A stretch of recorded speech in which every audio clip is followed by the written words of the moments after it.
দেখেন এই জায়গাটা দেখেন একই দেখে এরকম হয়ে গেছে। এই যে এটা নোংরা কি একদিন হবে না, 5 বছর নোংরা পরিষ্কার করছে। ব্যবসা কতদিন করতেছে?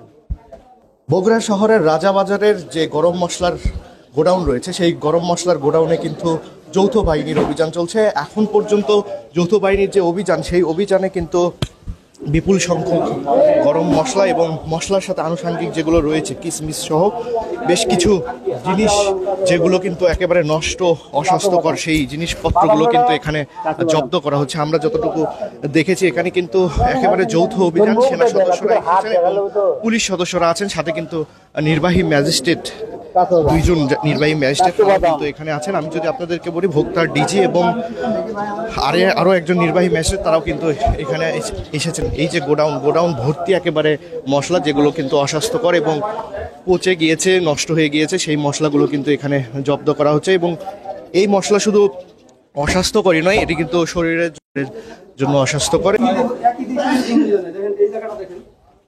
একই দেখে এরকম হয়ে গেছে।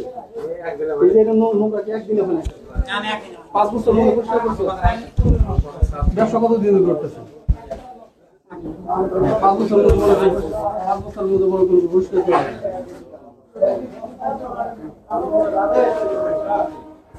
আমাদের হচ্ছে জেলা প্রশাসন থেকে আমাদের তথ্য ছিল, নিয়মিত মনিটরিংয়ের মাধ্যমে বাংলাদেশ সেনাবাহিনী, পুলিশ বিভাগ, ভোক্তা অধিকার অধিদপ্তর আছেন, সবাই মিলে আমাদের সেই অভিযানটা ছিল।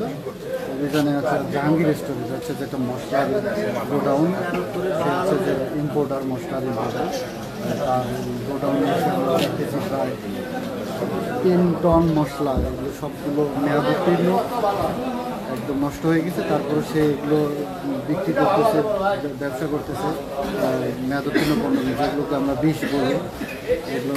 আর তার যে দোকানে গোডাউনে আরও অনেকগুলো মেয়াদোত্তীর্ণ পণ্য, সবগুলো আমরা আস্তে আস্তে লেবার লাগাই দিয়েছি। এই অভিযানে আমাদের জেলার যে প্রধান, আমাদের যে ডিসি স্যার, নির্দেশে আমরা এসেছি। আমাদের এই অভিযান অবশ্যই অব্যাহত থাকবে। পরবর্তীতে আমরা আরও অন্যান্য গোডাউনগুলোতে যাব। আমরা আইনানুগ ব্যবস্থা নিচ্ছি। আমরা আপাতত সবগুলো নিয়ে আসতেছি, গোডাউন থেকে বাইরে বের করতেছি, তারপরে হিসাব করে অপরাধের গ্রাভিটি অনুযায়ী তার হচ্ছে যে জেল কিংবা জরিমানা আওতায় আমরা নিয়ে আসবো তাকে।